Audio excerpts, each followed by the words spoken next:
Hello, my dear kids. How are you all? Hope you all are fine. Let's study and shine. Kids, today we are going to do worksheet number 78. And the date of today is 24/9/2021. आज हम maths की worksheet करेंगे। तो बच्चों, जैसे आपको सबको पता है कि आज यहाँ पर हम अपना नाम लिखते हैं, यहाँ पर अपना सेक्शन और यहाँ पर अपने टीचर का नाम लिखते हैं। तो बच्चों, आज हम क्या टॉपिक करने जा रहे हैं? आज हम करेंगे अपनी रियल लाइफ सिचुएशन से रिलेटेड समस्याओं का समाधान। किस तरीके से हम अपनी जो रियल लाइफ सिचुएशन है, जो रियल लाइफ प्रॉब्लम्स हैं, उनको कैसे आसानी से चुटकियों में सॉल्व करते हैं, उसे आज हम कवर करेंगे। तो बच्चों, आज हम करेंगे मेट्रो के सफ़र वाली समस्या। जो आपको मेट्रो के सफ़र में आती है, उससे रिलेटेड जो प्रॉब्लम्स हैं वो हम करेंगे। तो चलिए शुरू करते हैं। अंकिता और अमित अपने माता पिता के साथ अपने नाना नानी के घर जा रहे हैं। वे मॉडल टाउन में रहते हैं और नानी का घर साकेत में है, इसलिए सभी पीली लाइन वाली मेट्रो में सफ़र कर रहे हैं। सफ़र करते समय उन्होंने कई बातें ध्यान से देखीं और पता लगाने की कोशिश की। तो चलिए देखें कि उन्होंने क्या क्या समस्याएं जो हैं उनको सामना करना पड़ा और उनका पता लगाने की उन्होंने किस प्रकार कोशिश करी। तो चलिए देखते हैं। सबसे नंबर 1 समस्या क्या है? पापा ने सबके लिए टोकन खरीदने के लिए 200 रुपये दिए। तो मॉडल टाउन मेट्रो स्टेशन और साकेत मेट्रो स्टेशन के बीच के एक टोकन की क्या कीमत होगी? तो ये उन्होंने पता लगानी है और आप पता लगाइए कि कैसे करेंगे। तो बच्चों, आपको एक जानकारी मैं इसमें नई दे दूं जो शायद आप लोगों को पता नहीं होगी और हो सकता है किसी किसी को पता हो। तो सुने वो चीज़ क्या है? मेट्रो में बच्चे की हाइट के हिसाब से बच्चे की टिकट लगती है। यहाँ जो बच्चा 3 फीट से अधिक लंबा होगा ना, वह पूरा टिकट उसका लगेगा। ठीक है? तो 3 फीट से कम वाला बच्चा 0 पैसा देगा। तो ये चीज़ का ध्यान रखें। तो ये दोनों बच्चे बड़े हैं तो इनका पूरा टिकट लगेगा। ठीक है बच्चों? तो नंबर 1, पापा ने सबके लिए टोकन खरीदने के लिए 200 रुपये दिए और मॉडल टाउन मेट्रो स्टेशन और साकेत मेट्रो स्टेशन के बीच में एक टोकन की क्या कीमत है, ये आपने निकालना है। तो आपको पता है कि जो है 200 रुपये उसके पापा ने कुल दिए हैं। कितने दिए हैं? 200 रुपये। और लोग कितने बैठे हैं उसमें? मम्मी, पापा और अंकिता और उसका भाई। ठीक है? तो 4 लोग हो गए। ठीक है? तो 200 रुपये हैं और 4 लोग हैं, यानी 4 लोगों में बटेंगे ये 200 रुपये। तो बटने के लिए क्या बताया था? भाग, यानी कि डिवाइड। तो 200 रुपये को हम 4 से भाग दे देंगे, यानी डिवाइड कर देंगे। तो देखें कैसे करते हैं इसको डिवाइड।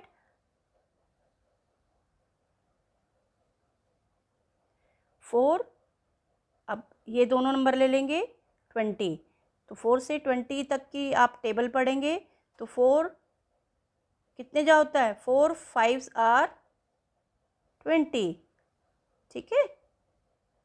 और 20 को 20 में से माइनस कर देंगे तो ये 0 आता है। अब ऊपर एक 0 और बचता है, इसको नीचे उतार लेंगे, ये हो जाएगा 4 0s are 0। ठीक है? तो अब आप देखेंगे कि 50 हमारा आंसर आता है। तो यही इतने ही एक जो है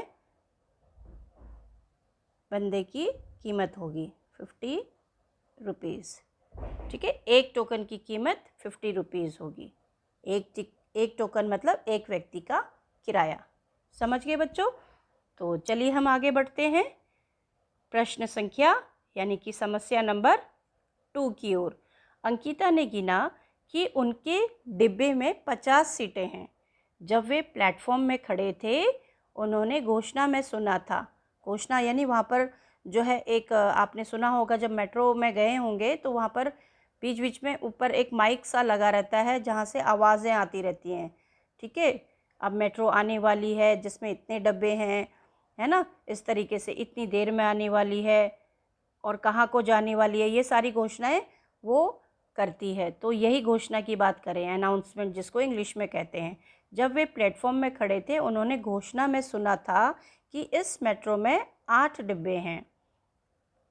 अगर सभी डिब्बों में सीटें बराबर हैं तो पूरी मेट्रो में कितने लोग बैठकर सफ़र कर सकते हैं, ये समस्या जो है उनका हल हमको निकालना है।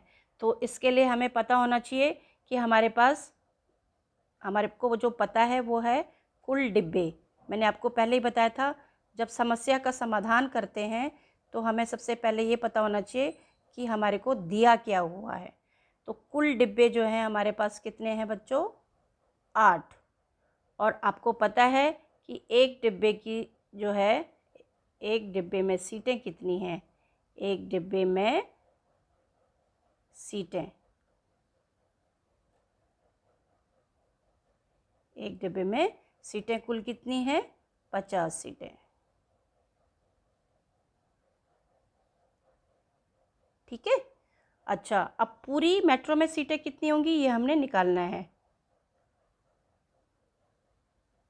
पूरी मेट्रो में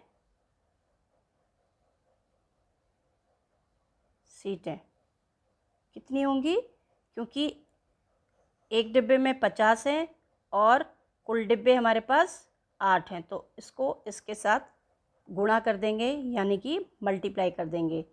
तो 8 5 जार 40 और 0 ये लग गए।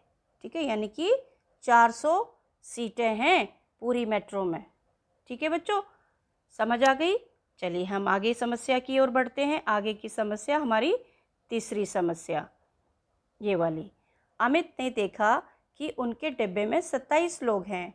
डिब्बे में कितने लोग और बैठ सकते हैं? माफ़ कीजिएगा। अमित ने देखा कि उनके डिब्बे में 27 लोग हैं। डिब्बे में कितने लोग और बैठ सकते हैं? तो अब इसकी समस्या का समाधान हम इस तरीके से ढूंढेंगे। अमित के डिब्बे में बैठे, अमित के डिब्बे में बैठे कुल लोग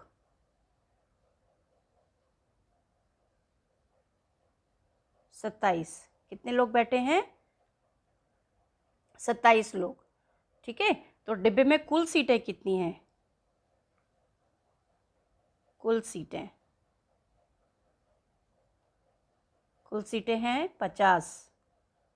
कितनी सीटें हैं बच्चों? जो हमने शुरू में देख लिया था कि हमारे पास एक डिब्बे में कुल 50 सीटें हैं और एक डिब्बे में कुल कितने लोग बैठे हैं, जिसमें अमित बैठा है उसमें 27 लोग बैठे हैं।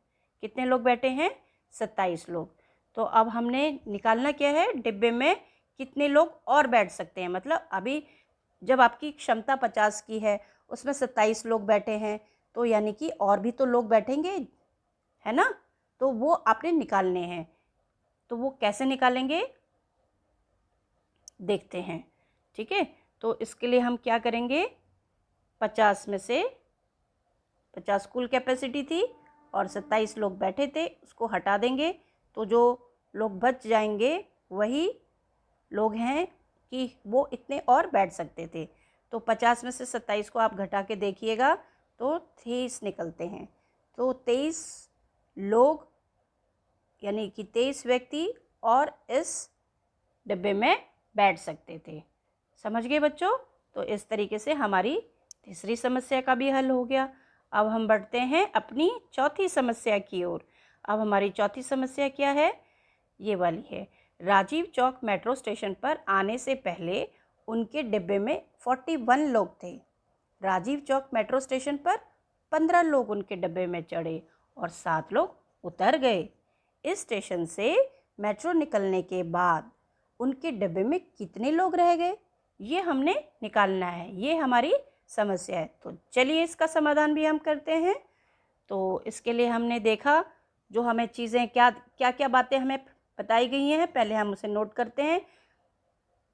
ठीक है, तो राजीव चौक स्टेशन, जो राजीव चौक स्टेशन है उससे पहले डिब्बे में बैठे लोग 41 पर्सन्स जो थे वो पहले से ही बैठे हुए आए थे। ठीक है, अब राजीव चौक स्टेशन आया। राजीव चौक स्टेशन पर कितने लोग चढ़े हैं, इसमें 15 लोग और चढ़ गए। तो 15 लोग और चढ़ गए यानी कि ऐड हो गए। तो हम करके देख लेते हैं कितने हो गए। अब 41 में 15 प्लस कर देंगे। तो जब आप इन दोनों को प्लस करोगे ना बच्चों, तो आपके कुल लोग कितने हो जाएंगे, 56 लोग हो जाएंगे। अब हमारी मेट्रो में उस डब्बे में 56 लोग हो गए हैं। अब उतरे भी तो हैं, उनका भी तो हिसाब करेंगे।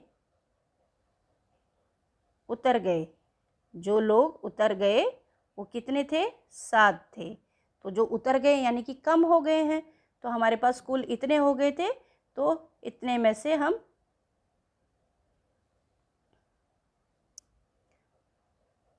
से हम जो उतर गए हैं उनको हम माइनस कर देंगे। तो उतर गए हमारे पास कुल कितने हो गए हैं, अब हमारे पास 56 हो गए हैं। इसमें से जो उतर गए हैं वो 7 हैं। तो अब इनको हटा देंगे यानी कि माइनस कर देंगे। तो अब हमारे पास 49% हो जाएंगे, यानी कि 49 लोग हो जाएंगे। तो इतने लोग जो हैं अब रह गए हैं। ठीक है बच्चों, इतने लोग अब उस डब्बे में रह गए हैं। तो आशा करती हूँ यह भी आपको समझ आ गया होगा। अब हम आगे की समस्या की ओर बढ़ते हैं, जो है समस्या नंबर 5। ये वाली समस्या, उन्होंने आपस में चर्चा की कि जब लॉकडाउन था तब मेट्रो की आधी सीटों पर ही बैठकर सफ़र किया जा सकता था। तब कितने लोग मेट्रो में सफ़र कर सकते होंगे, तो ये निकालते हैं। तो ड्यूरिंग लॉकडाउन यानी कि लॉकडाउन के दौरान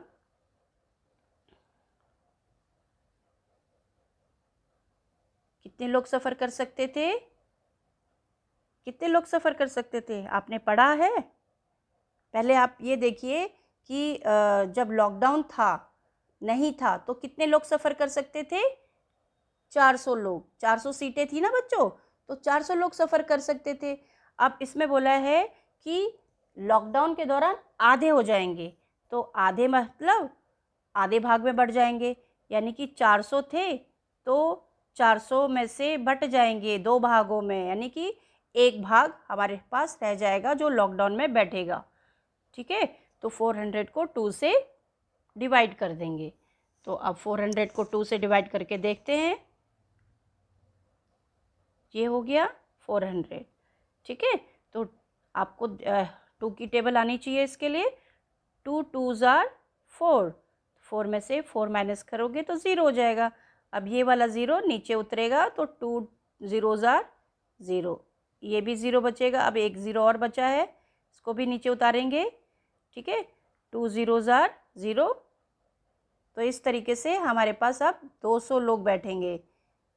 ठीक है, जब लॉकडाउन में 50% कैपेसिटी कर दी थी, है ना, यानी कि आधे लोग बैठेंगे, आधी सीटों पर ही बैठेंगे। तो 400 लोग पहले बैठते थे, अब 200 लोग ही बैठेंगे। तो इस तरीके से हमारी इस समस्या का भी हल हो गया। देखो, चुटकियों में हमने सारी समस्याएं हल कर दी। तो मैथ से डरना नहीं है, मैथ्स का सामना करना है। जिस चीज़ से हम डरते हैं वो हमसे दूर भागती है। अगर हम डट कर मुकाबला करेंगे तो देखो कैसे समस्या छूमंतर हो जाती है। हमारी सारी समस्याएं छूमंतर हो गई। चलिए हम आगे बढ़ते हैं बच्चों। आगे हमें क्या बताया गया है, अभिभावकों के लिए सुझाव बताए गए हैं। क्या सुझाव बताए गए हैं, बच्चों से यातायात के विभिन्न साधनों के बारे में बातचीत करते हुए उनके फ़ायदे और नुकसान के बारे में बताइए। तो ये पेरेंट्स को सुझाव दिए गए हैं, बच्चों से बात करें कि यातायात के साधन कौन कौन से होते हैं। यातायात के कई सारे साधन हैं, जो आजकल तो कई सारे साधन हो गए हैं। जैसे आप सबसे पहले तो आप जो है सड़क साधन, और जो है जल यातायात के साधन, फिर वायु में भी है, सड़क में आप मेट्रो सबसे पहले, ठीक है। अब तो बुलेट ट्रेन भी आने वाली है, ठीक है। ट्रेन होगी, रेल हो गई, सड़क में तो बस और कितनी तरह की बसेस चलती हैं, ठीक है। और जल यातायात के साधन में आपके बड़े बड़े जहाज हो गए, ठीक है। जहाज़ों में भी आजकल कितना आविष्कार हो रहा है, विभिन्न प्रकार के इतने बड़े बड़े जहाज जो है आपको समुद्र में दिखाई देते हैं, जिसमें आप यात्रा कर सकते हो। उसके बाद वायुयान, हवाई जहाज़। तो बच्चों, ये इतने सारे यातायात के साधन आजकल हमें मिलते हैं। तो अब इतने सारे फ़ायदे हैं इनके। क्या फ़ायदे होते हैं? चुटकी में जो है हम लोग एक जगह से दूसरी जगह पहुंच जाते हैं, ठीक है। तो ये तो इनके फ़ायदे हुए। अब दूरियां नहीं रही, ठीक है। आप चुटकियों में जो है किसी से भी मिल सकते हैं। ये तो इसके फ़ायदे हुए। नुकसान भी बेटा बहुत हैं। नुकसान क्या हैं? इससे पर्यावरण पर बुरा असर हो रहा है, ठीक है। हवा जल प्रदूषण ये कितना फैल गया है। जंगलों का कटाव हो रहा है जगह जगह, जिससे हमारे इन यातायात के साधनों के चलने के साधन के रास्ते बन रहे हैं। तो ये कहाँ से बन रहे हैं? जंगलों को काट के ही बन रहे हैं। तो हमने ऐसे रास्ते निकालने हैं जिससे ये समस्याएं ना हों, ठीक है। दुर्घटनाएं भी तो हो रही हैं, जो ये इतने यातायात के साधन डेवलप हो गए हैं, इनके कारण दुर्घटनाएं भी बहुत हो रही हैं। अब दुर्घटनाएं होती हैं तो जान जाती है, माल का भी नुकसान होता है, जान और माल दोनों का नुकसान हो रहा है। तो इस तरीके से तो फ़ायदे भी हैं और नुकसान भी हैं। तो हमें इस तरीके से काम करना है। तो बच्चों, आप लोग अभी बहुत छोटे हो, अपनी बुद्धि का इस्तेमाल कीजिए, ठीक है। दिमाग के घोड़े दौड़ाइए कि किस तरीके से हम यातायात के साधनों से फ़ायदे के साथ नुकसान ना हो, इस तरीके फ़ायदे हों, नुकसान बहुत कम हो, इस तरीके से कुछ आविष्कार किए जाएं, कुछ सोचा जाए। तो आशा करती हूँ आज की वर्कशीट आप लोगों को समझ आई होगी और आपने एंजॉय भी किया होगा। अब हम मिलेंगे आगे की वर्कशीट में, तब तक के लिए बाय बाय।